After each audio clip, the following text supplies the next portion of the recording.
Hello and welcome to the MyHeritage webinar series. I'm Miriam Pierre-Louis, your host, broadcasting to you live from the webinar satellite office in Massachusetts. Today we have Mike Mansfield, who is with us live at the MyHeritage offices in Lehi, Utah, for his class, Censuses Around the World, What You Need to Know About Census Collections and Genealogy. Thanks to Mike and thanks to all of you for registering for today's live webinar. So wherever and whenever you are, glad to have you with us. I hope this is now on your calendar for this coming September. If you've ever wanted to visit Amsterdam, here's your chance to do that and to take in a genealogy conference at the same time. The second annual MyHeritage Live will be held September 6th through 8th, 2019. For more information or to register, you can go to live2019.myheritage.com. And now I'd like to introduce our speaker. Mike Mansfield works for myheritage.com as the Director of Content Operations. Previously, Mike has worked for Ancestry.com and Family Search and has been active in the genealogy and family history domain for the last 20 years. Mike has presented at numerous genealogical conferences and symposia in the United States, England, Scandinavia, and Australia. He holds a bachelor's degree in computer science from BYU and a Master of Science in Library and Information Science from Syracuse University. Please put your virtual hands together and let's give Mike Mansfield a nice, warm webinar welcome. Mike, how are you? Welcome to the show. Good, thank you. Am I coming through okay? Yep, you sound good. Awesome. Actually, let me open up my questions panel so I can see what everybody else is saying. Oh, they're all saying hello. I'm going to switch over to your screen, so you should see the notice come up there. Got it. Great. All right. Time's all yours, Mike. Thank you. Well, it's good to be with you again. This is a really fun topic, and I'm happy to talk a little bit to you today about census records and some of the things we can do to understand them and understand them better, perhaps, and use them effectively. So the outline for this this hour that we'll spend together, I'll have just a few terms and definitions that I'll be using in the talk. So I just want to make sure we're all aware of what those are, and I'll talk a little bit about some of the strengths of census records. I'll spend even more time, however, talking about some of their weaknesses and some of the things that we need to be aware of to make these just awesome records be even more awesome. And then we'll also talk about the genesis of census records, gives us some little bit of historical background. And then I'll talk more specifically about some of the census collections at MyHeritage and elsewhere on the web or in archives around the world. Also give you some hints or clues about some search strategies that I found to be helpful as we're looking for records in these collections. And then about the last half or so of the talk, or at least third, I hope to be a demonstration where I'll be showing you some of these search strategies and some of the different collections we have at MyHeritage. All right, so just one page of terms and definitions, not very much. First, I wanted to start with is sometimes in census, we hit what we call a head of household census. So in many countries, the US, early censuses in Norway, for example, other countries around the world, in the early 1800s, it was common to record only the name of the head of the household. So this was often a man, sometimes it was a woman, but you only get just the name of that one person in the household, and then the other people living that household might be indicated with some sort of statistical tick mark or a number, and I'll show you some examples of that later. And then we have what we call a nominal census. So this refers to any type of census that records all of the names for all persons, males and females and children. Really, everyone there living in a household would be a nominal census. The good news is most of the more modern censuses, since about the mid 1800s, really in my experience around the world, have adopted a nominal census approach where they're getting names for every person there in the household. Let's talk just a little bit about periodicity. The most common type of periodicity that we'll see is what's called decennial. So this is a word meaning occurring every 10 years. So for example, in the United States, England and Wales, the censuses are conducted every 10 years. It doesn't necessarily mean it's conducted exactly on, say, the turn of a decade. Like here in the US, we do them on sort of decade, years ending with 0, where in England, for example, they do them on years ending in 1. Same thing in Canada. The other one that you won't see much about, but we do see these occurring every 5 years is I'm not even going to try to say it. I'm not even sure how to say it. But essentially this word is this notion of something occurring every 5 years. And we see that in certain areas. Some of our Danish censuses from the country of Denmark, that'll show that for a period there, they were doing theirs every 5 years. Another term I want us to be aware of is a numerator. So this is the notion, or the notion that I'll use, of a person who would have walked around a city or a village or up and down a street, and this person would have been collecting information from the citizens or the residents of his or her enumeration district.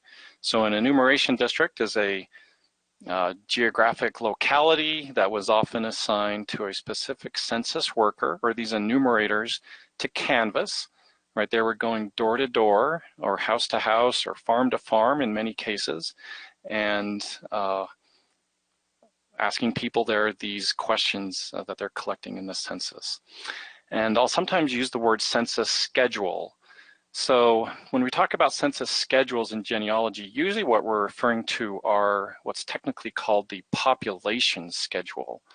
So in a lot of censuses, there's other types of schedules that are completed, again, by those enumerators. For example, here in the United States, there were certain censuses that included an agricultural schedule. And you can also find things about businesses or industry. These other different schedules are used by, for different government purposes and different studies, but generally we're looking at the population schedules, which have the names of people, the names of our family and ancestors that we're looking to find. All right, so some of the strengths of census records. And if you've used censuses before, many of these are going to ring home with you very quickly. And it's pretty obvious that few records reveal as many details about individuals and families as census records. This is what makes them so, one of the reasons they're so amazing for genealogy is we just get a tremendous amount of information for a family in a particular time and place. Census records often state dates and places of birth, or at least year or ages of birth, which lets us infer a birth year. We get information about relationships, the family's origins, like perhaps where people are coming from before they arrived in this location, such as changes in residence, occupation, citizenship, immigration, naturalization, economic conditions. There's some fun questions, like in the 1930 US Federal Census, they asked if people owned a radio.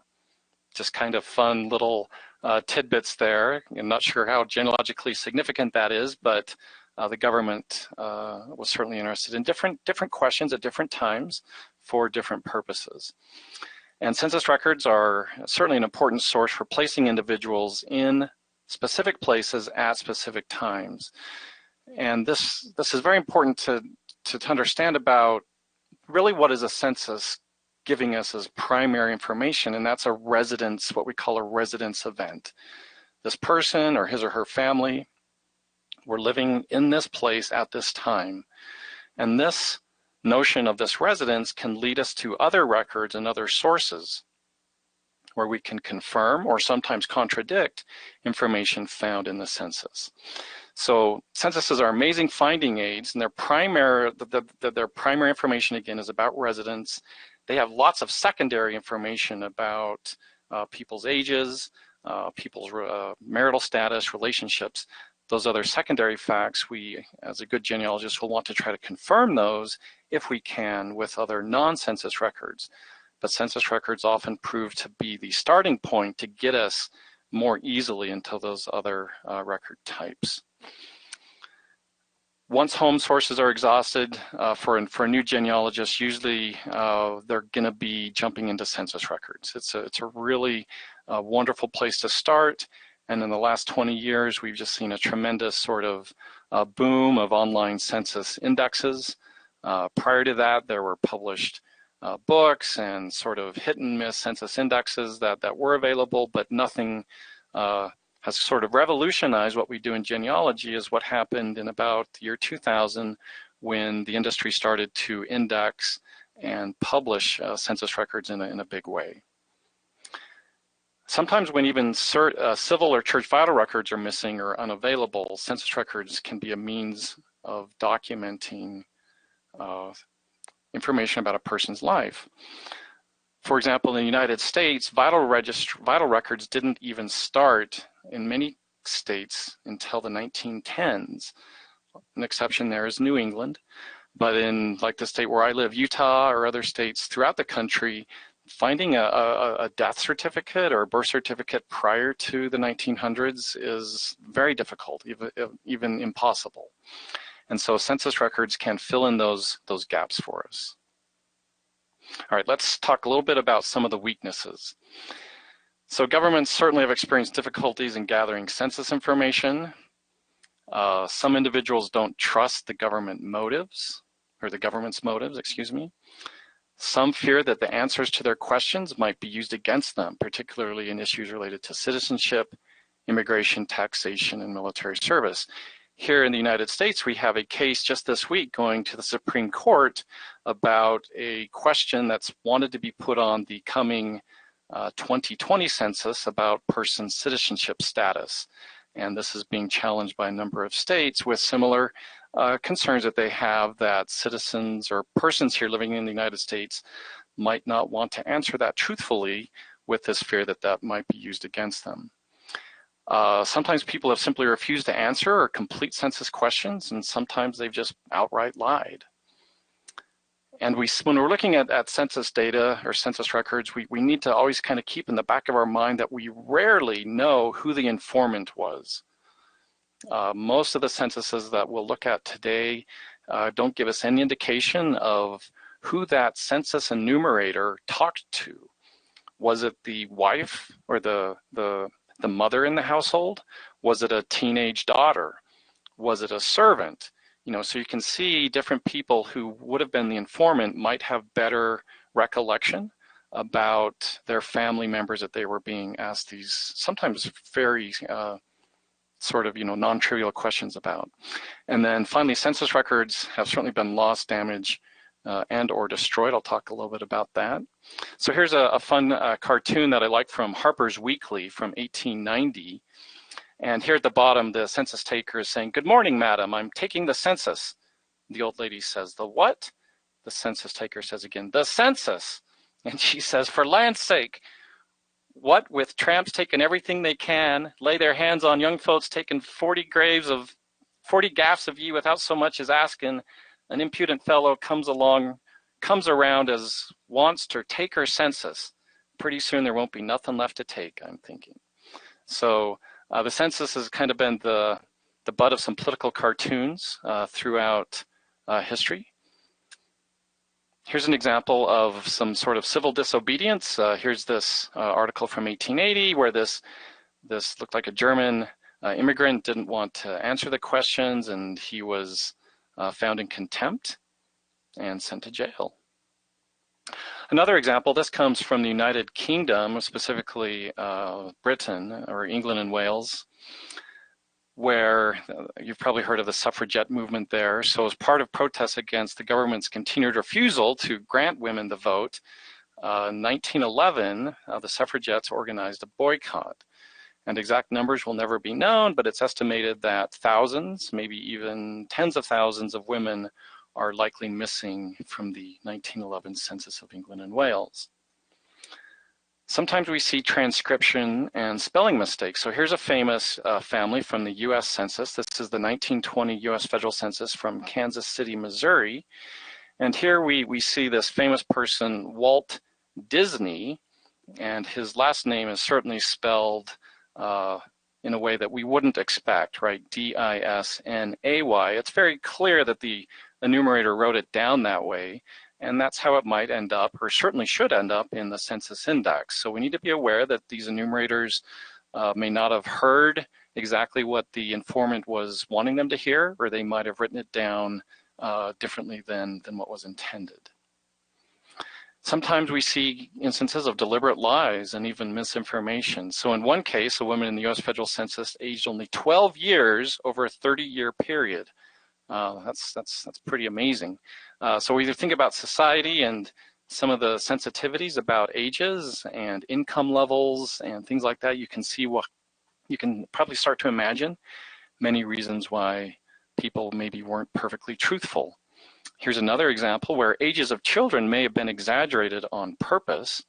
It was common in certain countries or areas for young teenage boys, for example, to work as farm labor, and oftentimes their wage was dependent on how old they was, the son was. So if you've been passing off your teenage son as 15 when in fact he's only 13, you may want to replicate that misinformation in the census. Another study done by the author here, and I've got these references in my bibliography that I'll show, and also send these around in the syllabus pages tomorrow. So Rogers refers to a study, again, in the United Kingdom, and in the United Kingdom or England and Wales censuses in 1851 and 61. So he did the study, and in his example, for the same people, 15% of those people reported, or the informant reported, a different place of birth in 15% of the cases. This, starts to get into other issues in various cultures, like in England and Wales. There's quite a bit of known social history around poor law, and knowing where you were from was an important factor in religious and civil society, knowing who ultimately you might be put back towards to have some poor relief if you needed it. So again, sometimes people were motivated for one reason or another to be less than truthful.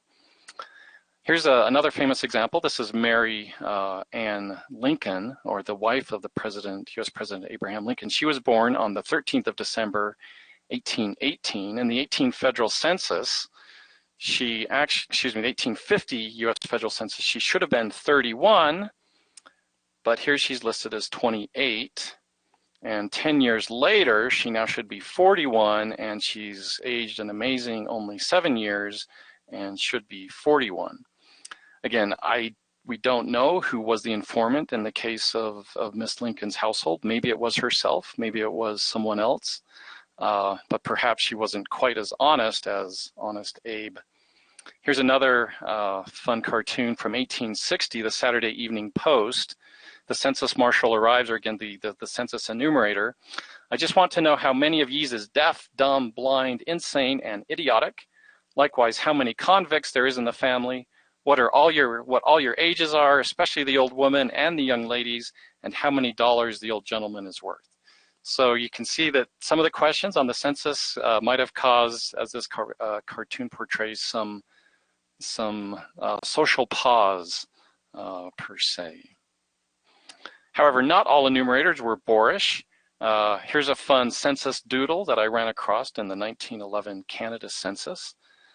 Someday, if I ever get infinite time, I'd like to publish a little book of these, but the census enumerator was a pretty good little sketch artist. Not sure who this person was or that we'll ever know, but it's fun to see some of the life or things that these enumerators were adding on their own to these books. Again, these are pretty rare, but kind of fun to see. Sometimes we see census records with poor preservation or digitization. This is an example from my family of some early digitization work that was done, and we get these really bad streaks right here in the middle that go through many of the names on this page. You can imagine that an index of this image would be less than perfect because of this poor digitization. Here's an example from, I believe this is the 1851 Census of England and Wales, where pieces of a census or of these census schedules might get damaged. And so here's a partial fragment of a population schedule. Again, these names will be in an index, but without some of the other fields that would have been there had the page not been damaged. Another one that I like to point out to people is this, what I call name abbreviation. So here's my great-grandfather. His first name was Matthew. His middle name was Lorenzo. And so because Mansfield is a fairly long surname, my Mansfield ancestors often get their given names abbreviated here in the census, right? The enumerator was a little bit, in my opinion, lazy and not planning his penmanship appropriately to be able to fit in at least one of the given names of my ancestor here. And this is not an uncommon problem. Here's another page that I picked where you can see for, I think there's 6 or 7 heads of household on this image snippet, and most of these do not have their full given name recorded. Instead, we just get 2 initials.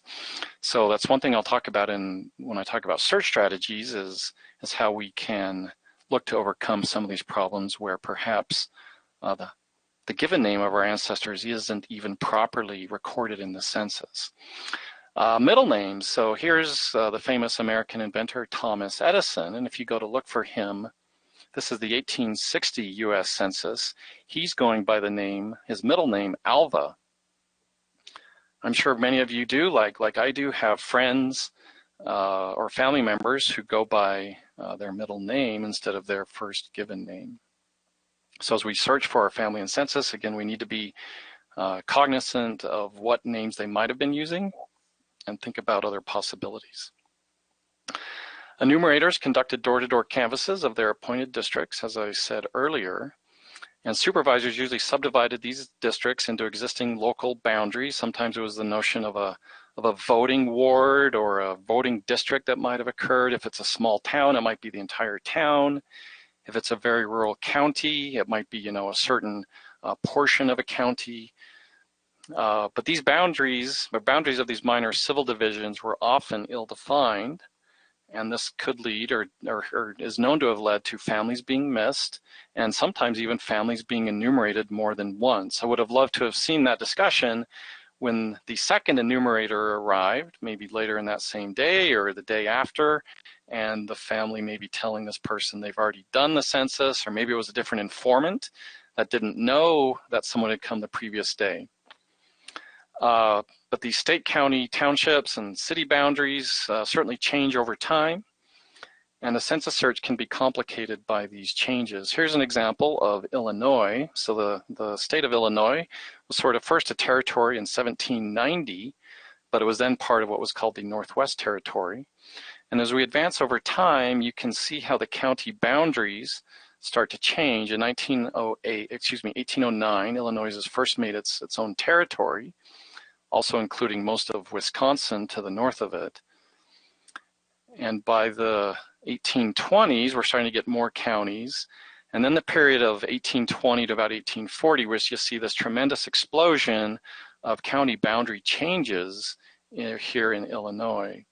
So my point is, if you have early Illinois family, like I do, knowing when they're in Illinois will impact where or what county they might have been enumerated in a census. So the 1840 census has, many, many counties as opposed to going back to something like the 1830, which would have had, maybe half as many. So understanding how the locality your family is in, how those boundaries have changed and evolved over time, and also when they've kind of become stable. So by the 1850s, 1859, even here in Illinois, all the current county boundaries have been established. So doing census research from the 1860 census forward in Illinois, it's kind of a little different problem than if you have early family there prior, given all those county boundary changes.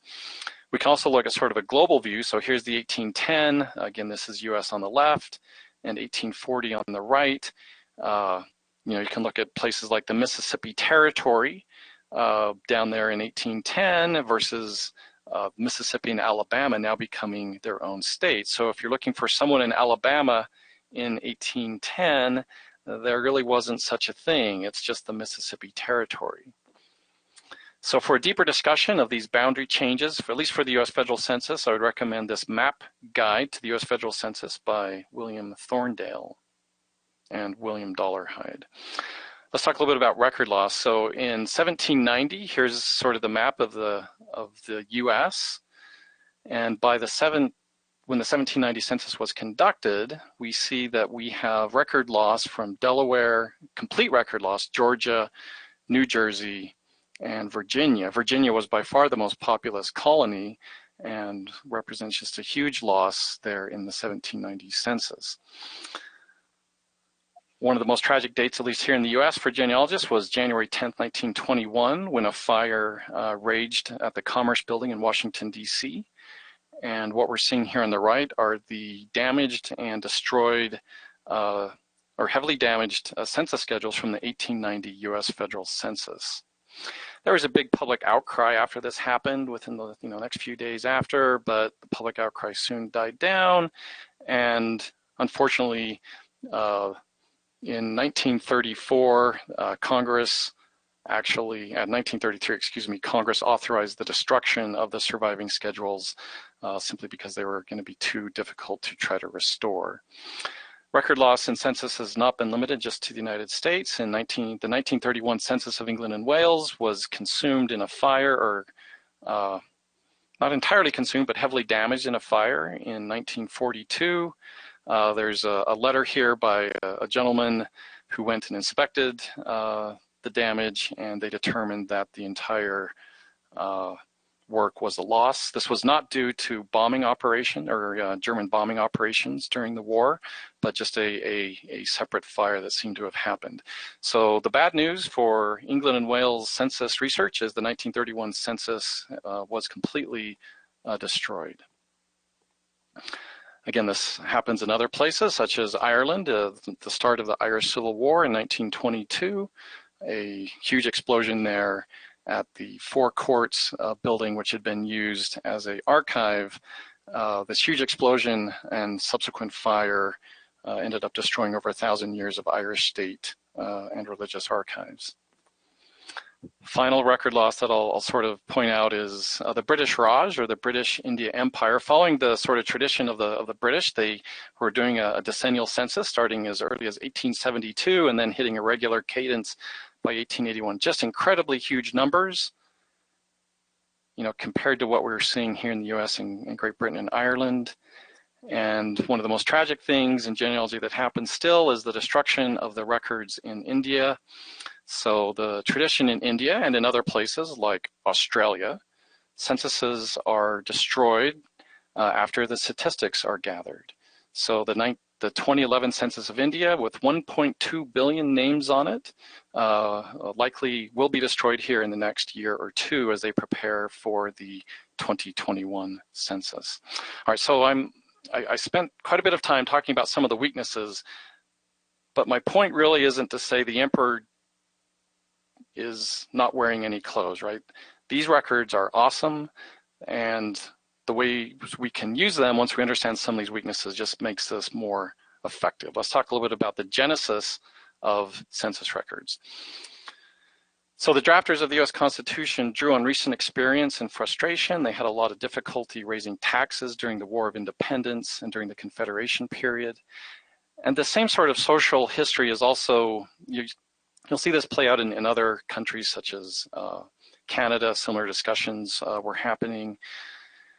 Congress had trouble raising revenue here in the US during that early independence period. They had the authority, to force states to provide funds, but invariably these states kind of always seemed to weasel out of them or to pay less or to postpone what they should have. And so this infant country, the United States, faced this difficult question of how to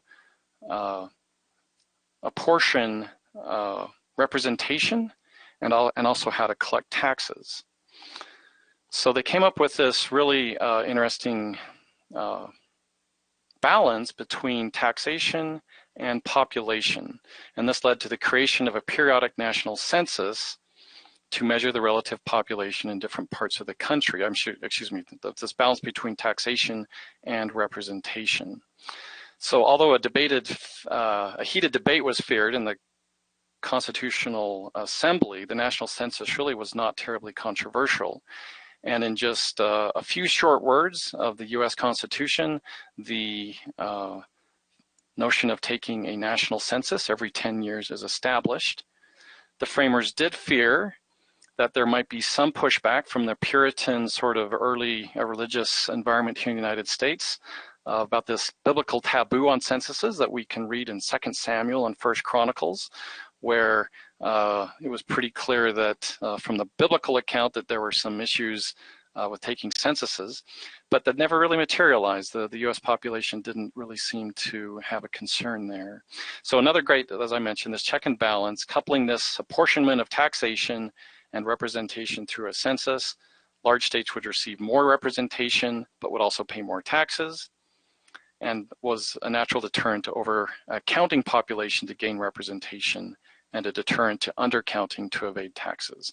If you want to read more about social history, especially of the US or the American censuses, I'd refer you to this book. It's really a first edition and a second edition.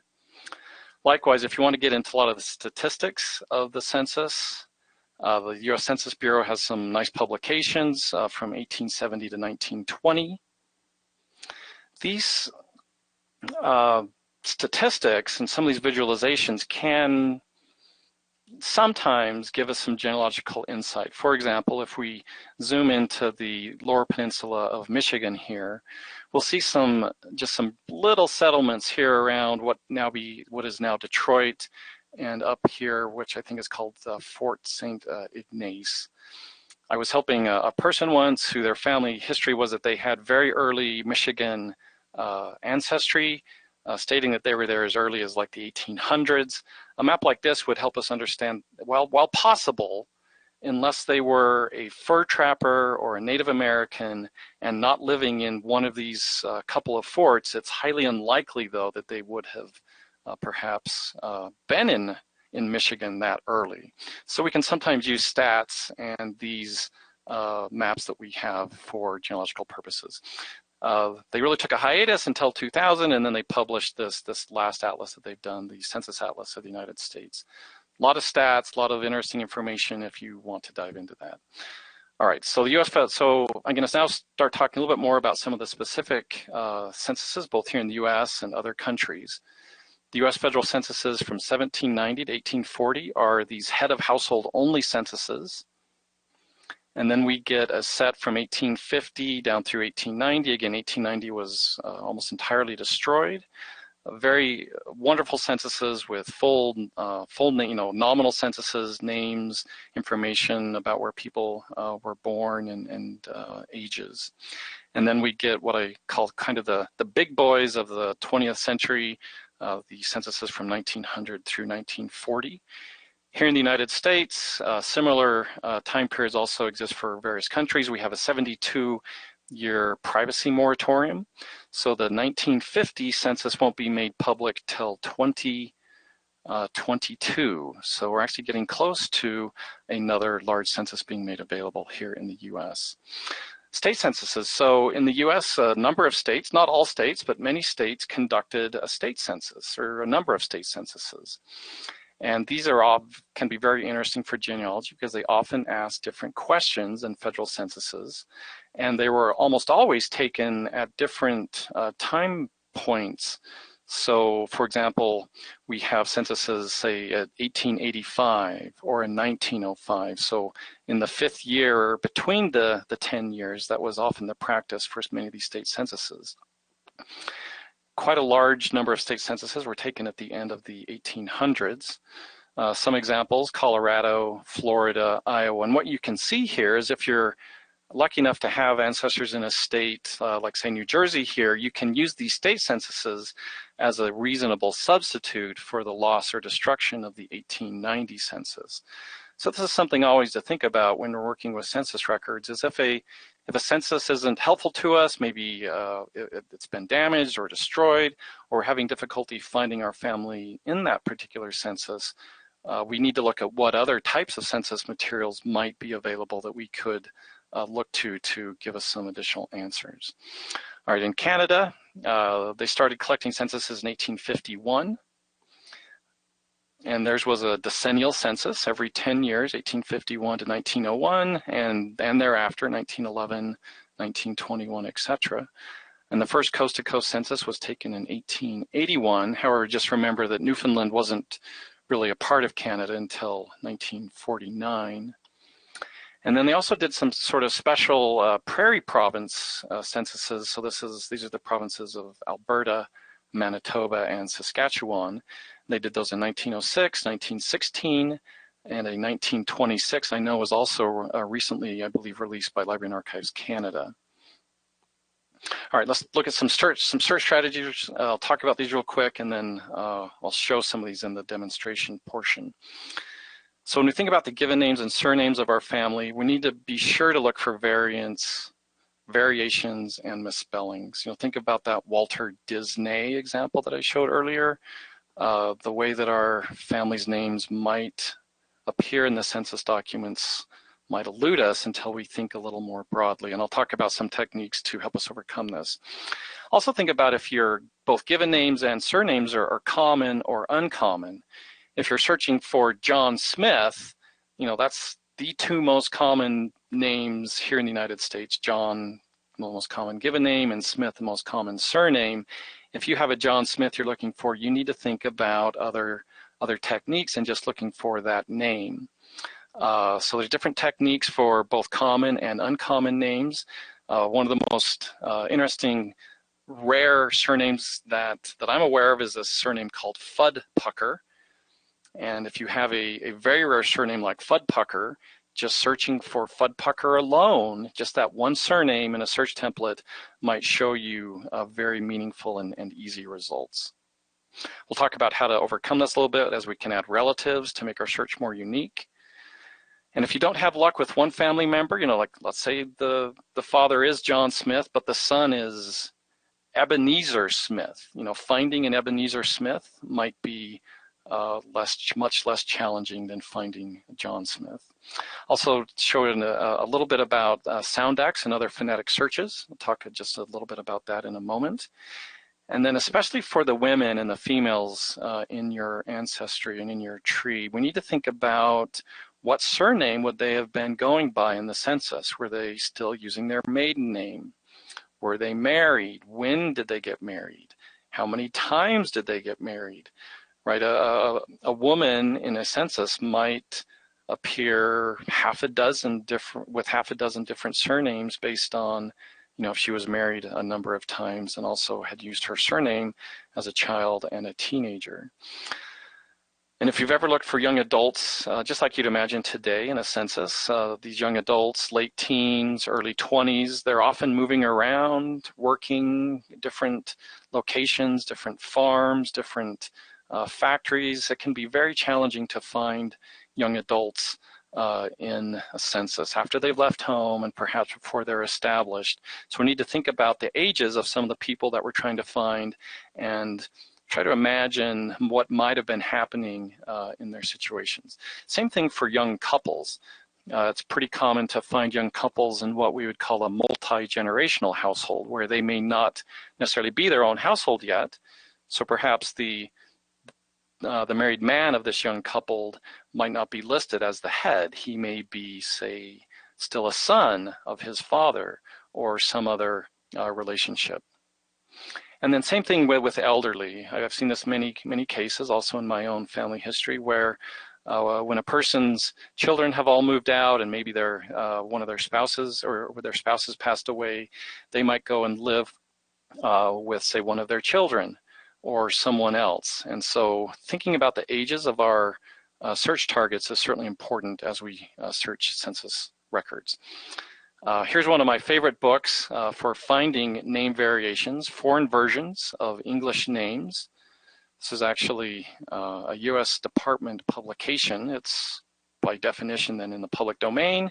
But what this little book does is it gives us this grid where you can see English names on the left. And let me zoom in here to this portion about Edward. And for Edward, I can see some forms of Edward not only in English, but also Czech, French, German, Hungarian, Italian, all the way across the board, Yiddish, Spanish, Romanian, Portuguese. So just a great little book for getting some additional ideas about the different forms of given names that your family members may have been using. Here's a link to this book on Hothy Trust. I made a shortened version of this URL, and I'll include this in the syllabus pages that I'll send out tomorrow. Another site that I just mentioned in passing, another good site to find additional information about names and name variations is the site Behind the Name. I could do a whole hour session on just techniques to find name variations. It's kind of a technical geeky topic, but maybe I'll present it for something to do next year. So surname variants. So my last name is Mansfield, and I hope this is a practice that I can encourage you all to undertake if you haven't started yet. But it's important, at least in my experience, in my opinion, to collect a list of variants that you're aware of for your surname. So here are just some of the variants that I'm aware of for my name. The most common one is the one there right below Mansfield, the one without the S, Manfilled. And then I had an important epiphany a number of years ago where I also saw that many of my ancestors were using this more distantly related variant, Manville, and this came from this church document in the, a church record in the parish of, I believe this is Dunsfold in Surrey, where the priest wrote down my ancestor's name as John Manville, but my ancestor, lucky enough here, he was able to sign his own name, and he wrote John Manfeld. That Manfeld was certainly a variant I was aware of and had trained myself to look for. So now I also include Manville and all these variants in many of the searches that I do. Soundex. Soundex is a type of a phonetic index, and I'll show you a little bit about this in the demonstration, where we can use a phonetic index to help us find names that sound similar to one another. Soundex is actually a very old algorithm, we'd call it in computer science. It was developed over 100 years ago by the Census Department for doing some of this name analysis that they wanted to do. But the first thing you do is you drop these, basically all the vowels and H, W, and Y, and then using the first letter, you use this coding table to get a set of digits. So for example, in my case, Mansfield, after I drop the letters, I get MNSFLD, and that leads me to the Soundex code M521. However, this other variant, this most common variant of my name that doesn't have the S, because it doesn't have the S, gives me a completely different Soundex code of M514.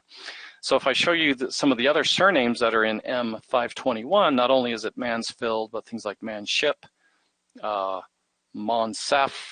Mansfeld, spelled without an I, other different soundings there. Another family that I'm interested in my case, is Wiggins at the bottom. So this is Soundex W252.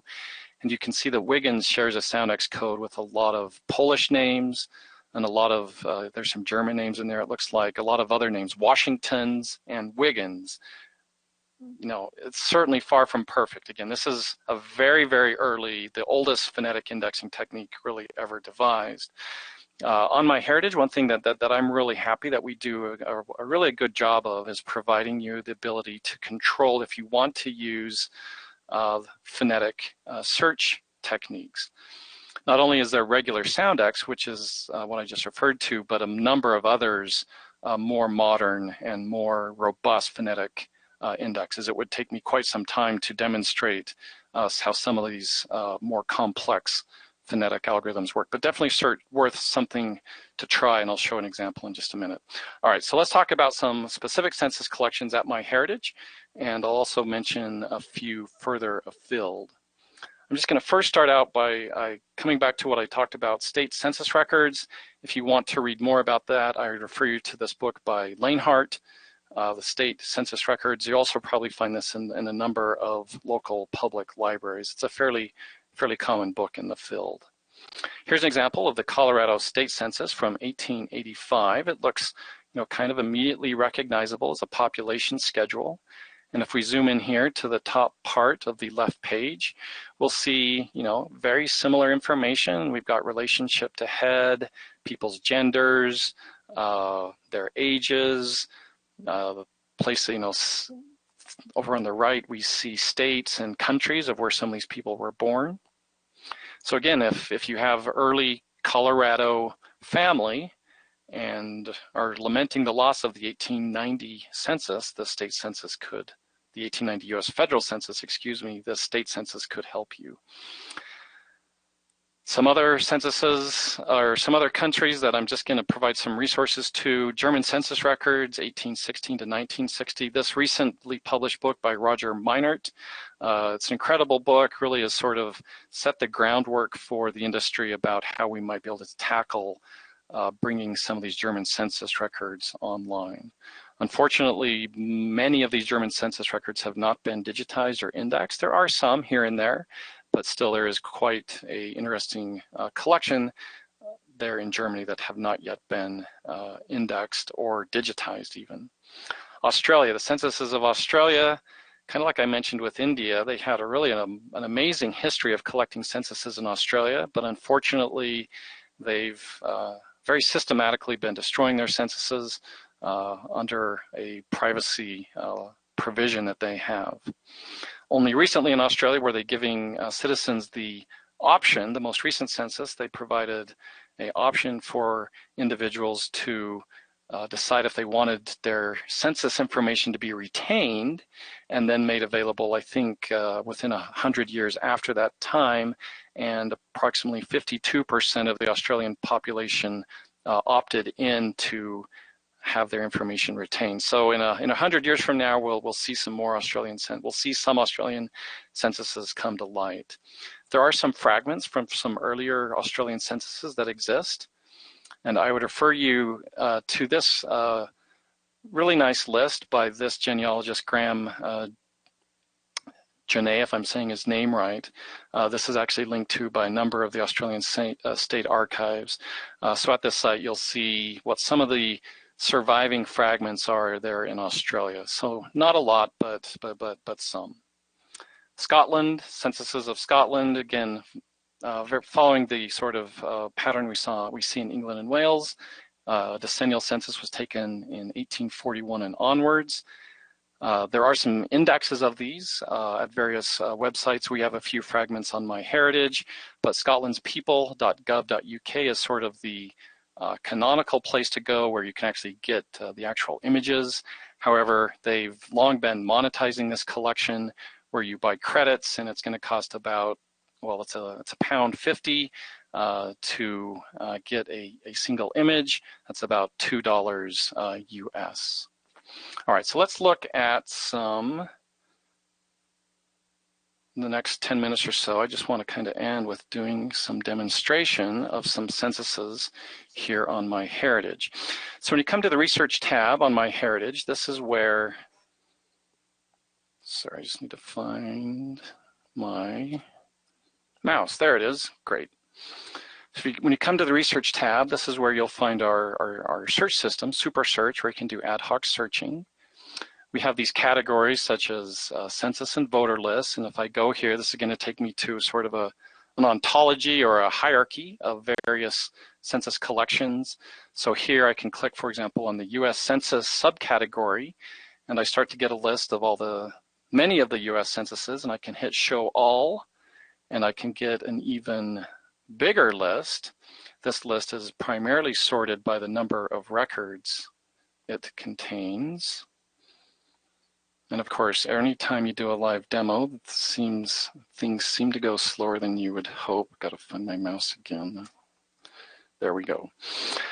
So for example, so I can browse through here. Eventually, I'm going to start to see things like state censuses intermingled with federal censuses.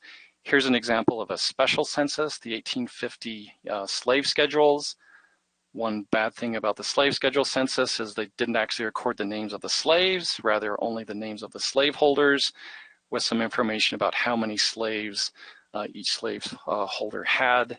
So of limited use, but still for African American research, it's quite important. I wanted to show you, for example, the first census in the US, or the first national census, the 1790 census. I can come here and let's just do a search for John Hunt. And by default, you see we have some default options such as search for the given name exactly. It's going to search for some variants of Hunt. And I can turn that off if I want and say, yeah, let's just find just John Hunts. And I can search just for these examples. Here's an example of what some of these early censuses look like from the US. It wasn't, I think, until 1830 that the federal government actually printed out forms and sent them to the census enumerator. So this is sort of a hand-drawn form with the names of the head of the household on the left. And these columns are, how many males 16 years of older, how many males 16 and under, or excuse me, older than 16, 16 and under, how many females, and then how many other persons and slaves.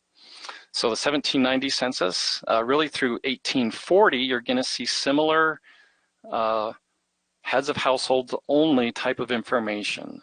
It's really unfortunate that they didn't collect more data. So let's look at 1940 real quick. Let me look for a James Wiggins. Pick any one. So here's a James Wiggins. We now have a pre-printed schedule, but I'm not getting a lot more information other than they've broken out males' ages, so other males in the household by 5-year age ranges. So this top household has a male under the age of 5 and a male between the ages of 20 and 30 and a female 15 to 20. So if you have heads of households in that time period in the US, certainly very interesting data, still of somewhat limited scope. Coming back, let me come back to our category here. Come back to US. We'll look at just a few other US censuses, and then I'll switch to Canadian and England and Wales and a bunch of others. So here in 1850, let's look for a Mark Jones. So this is the first nominal census that we have in the United States, at least in the federal census set. Here's an example of someone living in Steuben, New York. And the nice thing about here is we start to get entire households. So here's a Mark Jones, he's a son, and we get information about the other people that are living with him, occupations, places of birth, ages, things like that. I did want to mention an important sort of notable exception in the 1880 US federal census. This is one of the few censuses where the index includes the occupation. So if I go into one of these records here for 1880, I should see occupation, and maybe this one didn't have an occupation. Let me see if I can find another one. Yeah, so here's an example. Here's a James Wiggins. He's a shoe dealer. So the strategy in most of the census indexes that are created by the genealogy community or industry are really to create what we would call a finding aid, right? We want to create a census index that will help you get to this thing, right? We want to help you get to the image where you can see all the information. It's very, very rare that you see a census that has transcribed or indexed every single piece of information on a census schedule. So you always want to come to the census schedule when there's one available to look at additional information that might not be in the index. Traditionally in the industry, the occupational field or the occupation field just has been viewed as not enough value to offset its costs. It's one of the most expensive fields to key with, in many people's opinions, some of the least amount of value. So I just wanted to point that out, that you'll often not see occupation, but in some cases like the 1880, you do get that. For example, if I come to, say, the last one I'll look at in the US, the 1940 census, just pick a random person here again. In the index, you're not going to see occupation, but you will see it on the census schedule itself. There's lots of other great information on this page as well that's not in the index. Really can't stress that enough, that when you find a good record, you definitely want to go look at the associated image. Looking at other awesome census collections we have on MyHeritage, in the UK and Ireland set, we have the 1911 England and Wales census. This is the most recently publicly available census that was conducted in England and Wales. The one thing that I really like about this census is it links us to these really wonderful color images. Many of the images that we're dealing with in census come from microfilm, and so they're scans, they're grayscale scans, but this is a really nice scan that was given to the household member. So this is also likely the handwriting of some of the persons who are there present in the household. I wanted to go to the 1851 census of England and Wales and show you an example of a phonetic index search technique that I had mentioned before. So this is the 1851 England and Wales census, and if I put in my surname, Mansfield, and my Mansfields from England were all from Surrey, at least everyone that I've ever traced. So if I search here, I'll get a bunch of results, and I can come back to my search and even say things like, show me exactly. I can turn on more Soundex. Let's turn on all the Soundex even and do a search again. Excuse me, all of the phonetic indexing options I've enabled. And if I come over here to refine your search, I can look at the last names that were included in this results set. So you see I get Mansfield and Mansbridge, Manship. So I'm getting all these sound similar type of names. But as I pointed out, one of the weaknesses of some of these phonetic indexing algorithms is how widely they're going to go. So what I'm not seeing here are any of my Manfilled. So if I come back here and take off the S, and whoops, if I could type properly, M-A-N-F-I-E-L-D, and we're going to leave on all those phonetic indexing options and hit search, I get an amazing result set here where all of these parishes I now recognize, whereas before in my list for Mansfield and Surrey, I was getting many, many parishes that I just had never done any work in.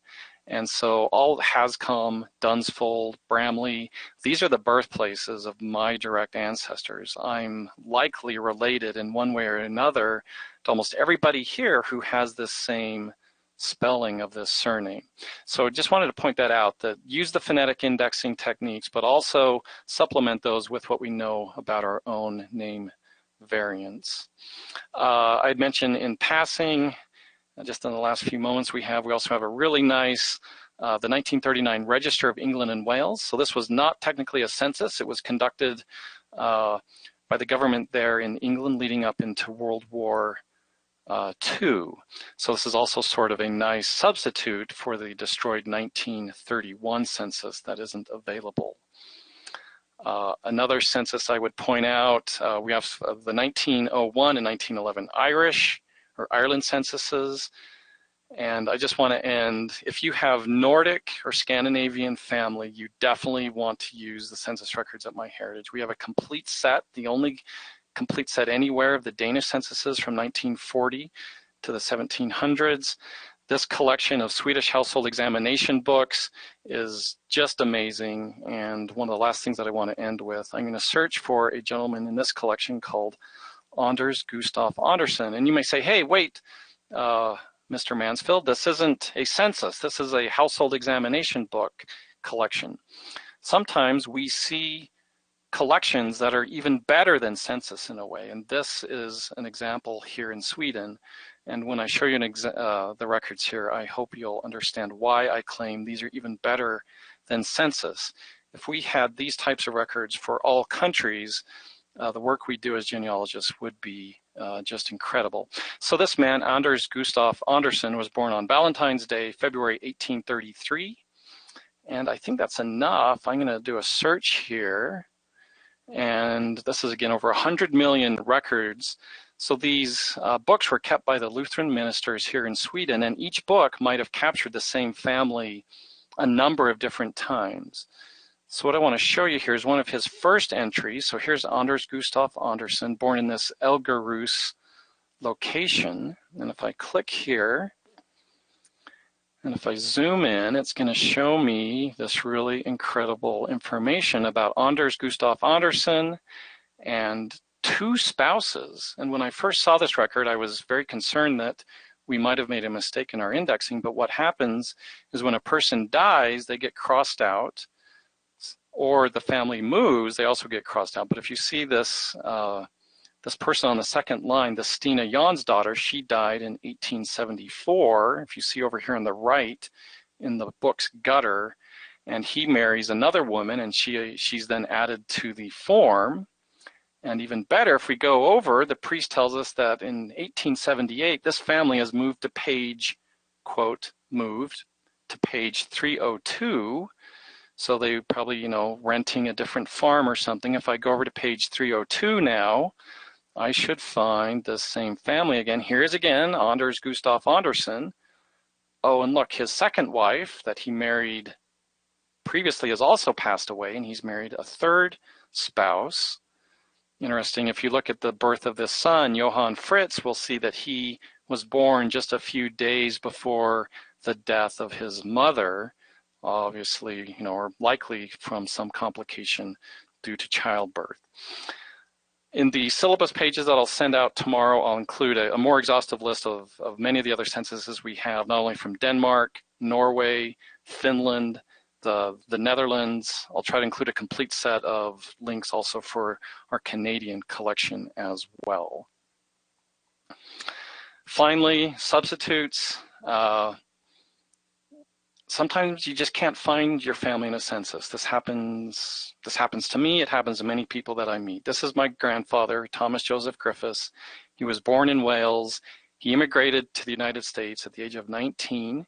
He should be in the 1930 census, right? He was here. I have his passenger manifest list. I see him coming through Ellis Island. I've never, ever found him in the 1930 U.S. Census. Have I read every single schedule of every county he could possibly have been in? No, I haven't done that. Have I looked through the indexes a lot? Yes, I have. It's possible, you know, as a young adult, he just wasn't caught in the enumeration. So I can use something else called a city directory. I'll be talking about these later this year. At MyHeritage here, we're working on a very large collection of city directories that we'll be publishing soon. And here in this substitute, so to speak, I see Thomas Griffiths with his place of employment and his address here in Provo, Utah. So if you want to learn more about census substitutes, I'd refer you to these really amazingly detailed books by William Dollarhide, showing an example from just one of the entries in these books for the 1838 Wisconsin Territorial Census. Also in England and Wales, if you really want to look at censuses prior to 1841 and other special censuses, this book by Jeremy Gibson is also just a very nice little, it's sort of a pamphlet, pretty small book, but gives you some amazing insight into censuses that might have been taken and exist for certain parishes. If you're lucky, your ancestor would live in a parish where an early census may have been conducted and retained. Here's some bibliography for my talk. I'll also include these in the syllabus I'll send out tomorrow. And with that, thank you for your time. Again, my name is Mike. Here's my email address. I'm always happy to hear from you separately via email if you don't have time to speak today or if we don't get to your question. Thank you. So let me see if Marion's there. Yeah, I'm here. I even got my buttons pressed quickly this time. So let me pull the presentation back over and show my screen. And Mike, why don't we give you a break for a minute or two, and I'll do some announcements, and then we'll bring you back on for the Q&A. Sure. Okay, here we go. All right. So our next MyHeritage webinar is on Tuesday, May 14th. It's going to be Advanced Features on Genie.com. So if you would like to attend that, you can go to familytreewebinars.com and register for that. And next, we've got a couple door prizes that we need to give out before we can get back to the Q&A. So our first door prize is a 1-year MyHeritage Complete plan. So this is a Premium Plus family site subscription. And so that's an unlimited size capacity, priority email support, Family Tree Builder Premium. You can see all this stuff here. And it also includes the data subscription, which is what Mike has been talking about today, the 9.5 billion historical records. And you can see there, third line, census, military, immigration, and legal records, and all sorts of stuff. And don't forget the yearbook collection, which is excellent. All right, let me pick somebody from our attendee list. And this is going to go to Clarissa Geese. I hope I said that right. So congratulations, Clarissa. You have gotten yourself a 1-year MyHeritage Complete Plan membership. Yay. All right, let's see. And then the next door prize is the MyHeritage DNA Test Kit. And so this, I don't know, most everyone knows about DNA kits now. It will provide you with your ancestral heritage, such as your ethnicity, what regions of the world that your family has come from, and it will connect you to matches, people who connect to you via DNA. And that prize, let me pick somebody from the list here. That prize is going to go to Elizabeth Gray King. So congratulations, Elizabeth. We'll get that DNA kit sent out to you. All right, now let's get back. That didn't take too long. Let's get back to Mike. And I know we do have a number of questions here. Oh, Sean is saying this was a great presentation. Thank you. Maria is saying, I've heard Mike before, but he just keeps getting better and better. A great teacher. So thanks for that, Maria and Sean. All right. Oh, thank you. If you do have questions, you can post them in the chat. And I think we might have time to get to them. All right. So our first message is from Claudia, and she wants to know if there are Italian census records.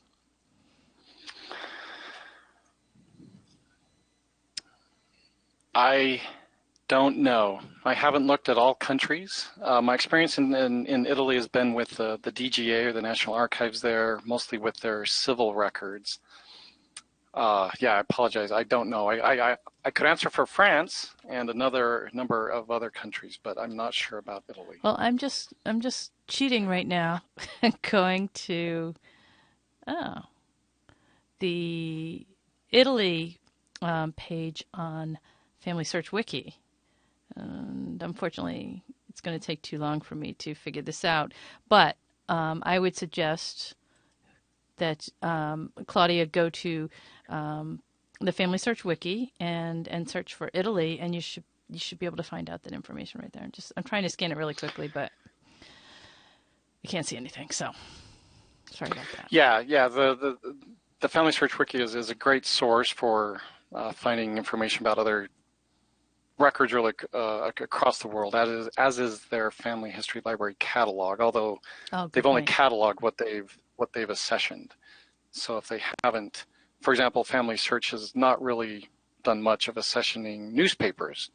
So you won't find much about newspapers in their catalog. Right. But we know newspapers exist everywhere. And the same limitations with the same Family Search Wiki. That's volunteer-based, and if somebody hasn't filled out the information, then that won't be there either. But it's a good first step. So sorry about that, Claudia, for not being able to provide you with a more specific answer. So Maria's question, and this, I believe, Maria, if I'm not mistaken, because I checked it when you asked, I I believe it's in reference to the India census. Remember you had a picture on the screen that showed that they were going to destroy the 2011 census with 1 billion people on it? 1.2 billion, yeah, probably a fourth of the world's population. Yeah, Yeah, so what was why are they destroying that? well, just like in Australia, there's actually laws that dictate the census will not be retained. It's sort of a privacy guarantee that they've ensured their citizens. It's unfortunate for genealogists. The government spends a tremendous amount of money, obviously, collecting the census. You know, these are the largest censuses ever done by far there in India.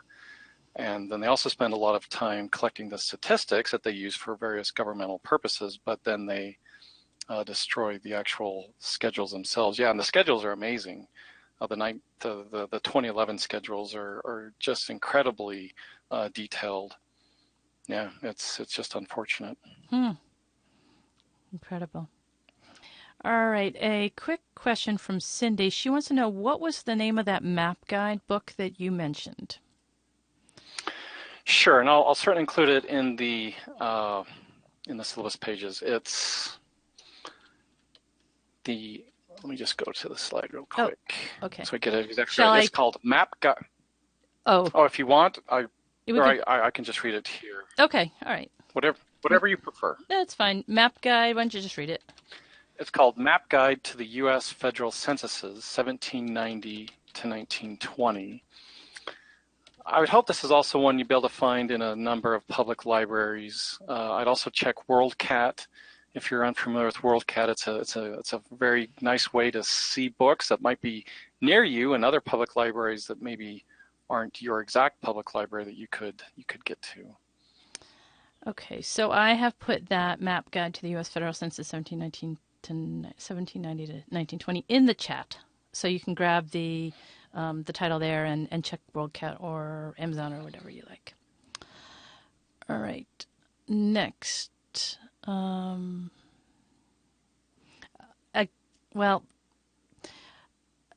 I have some more questions here you might not be able to answer if you're not familiar with the regions, because you didn't mention them in the webinar. There's a high likelihood that either they don't exist or you're just not sure. So like Annette wants to know if there's any coverage in Poland, Russia, Ukraine, or Lithuania. I mean, is there any historical census taking back then? There are. I have on my book a book about Russian censuses that were taken in the early Soviet period.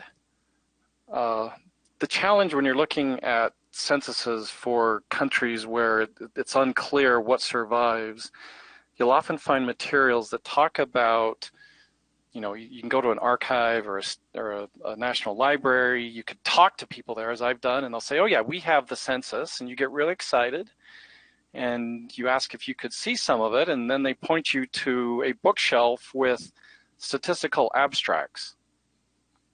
Mm-hmm. Right? That's often what happens when you ask someone about their census. Is they're very happy to tell you, and they think you're a demographer or something, and you want the statistics. And here's the set of books of the statistics. Because if the Russian census survives, it should fill a decent-sized warehouse, right? And you would hope when you ask the question, they would have a very different response than taking you to look at a couple of books. Again, so I know that there are censuses for the Czech Republic. I know that the censuses and some of the censuses for the Czech Republic have survived. I'm unfamiliar with some of the Baltic states, Estonia, Lithuania, Latvia, and Poland. Done some investigation into Russia and Czechoslovakia. So again, yeah, that's some interesting searching that can be done. I just caution you, keep on the lookout for the statistics versus those population schedules. They're often confused by librarians or archivists that you may be dealing with. All right, and I don't know if that helps. Yeah, I think it's helpful. And two more regions. Doris wants to know if you have any idea when the 1921 census of Ireland will be released. Does that exist even? Yeah, good question. I was reading in preparation for this talk, I was reading about the 1921 Irish Census. I think it does exist. I believe it's under a 100-year moratorium. So I think we're Wow. just a few years out from it being made available. Normally what happens there, well, at least I guess I can't speak to Ireland, but what's happened in England and Wales is the National Archives sort of puts it out for bid, so to speak, and then the commercial companies in our space will participate in a proposal to perhaps help the archive index those records. I would hope something similar might happen in Ireland, where there might be sort of a consortium that will be established to help those records get indexed pretty quickly. But yeah, I think it's 100 years. All right, and another one, last one, I promise, and that you probably don't know the answer to, but we're just going to toss it out there. Central and South American censuses? Yeah, so there's an interesting census, the 1930 Mexico census. I'm pretty sure it's at Ancestry. You might also find it, I'm trying to think if it's at Family Search.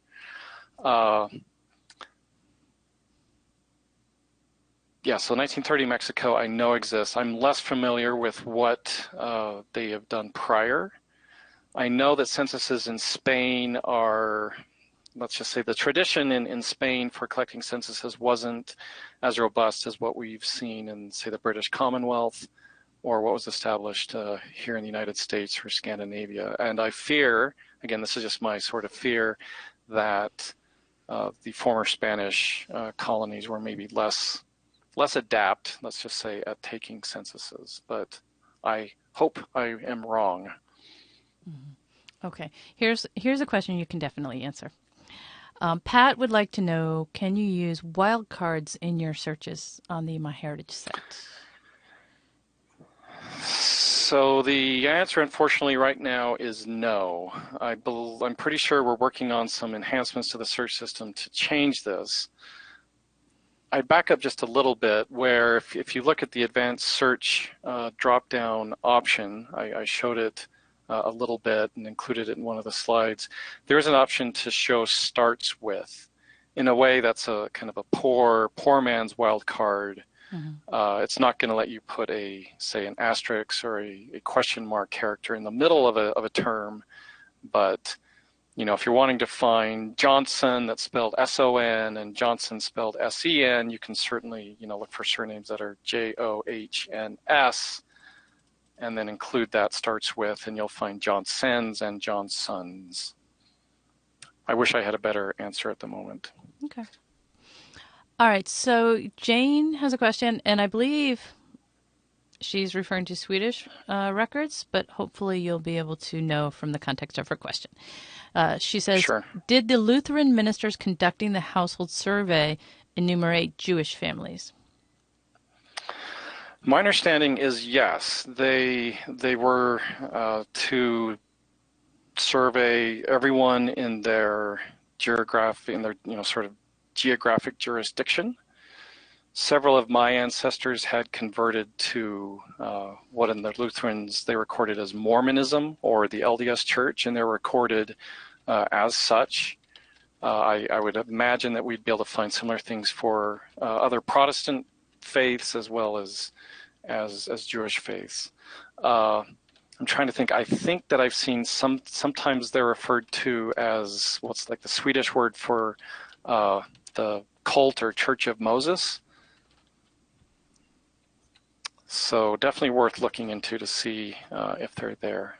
My understanding is yes, that the Lutheran ministers really acting under the direction of the state-established church, which means they were kind of duly appointed, government agents per se. They're acting under the crown, were to do that for all persons in their jurisdiction. Teresa missed it when you showed your email on the screen. Can you just tell us your email again? Sure, it's Mike. Yep. Mike.mansfield@myheritage.com. Oops. So just my first name, a dot or the period, and then Mansfield. Okay. At myheritage.com. I have put that in the chat so Teresa can get that there, or anybody else who needs it. Okay, Therese, we go from Teresa to Therese. She wants to know what substitutes exist for Canadian censuses. Good question. So there are some really nice city directories also for Canada. We're hoping to include a number of those in projects we're planning to do in the future here at MyHeritage. You will be able to find some Canadian city directories already online. I would encourage you right now to look. So Library and Archives Canada also has some links to some nice collections of Canadian city directories. BANQ, or in English what they call the National Library and Archives of Quebec. It's kind of funny. But they have a nice set of city directories also for Montreal and the Quebec City area and many of the surrounding towns and villages. You also find similar pockets of Canadian city directories at other universities. If you want to send me an email, I would be happy to send you a link to some of those Canadian city directory sites that I'm aware of. They just haven't been, let's say, compiled sort of countrywide. So you're all kind of searching, but again, our ancestors often didn't live in all parts of the country. So it just depends kind of what your specific interests are.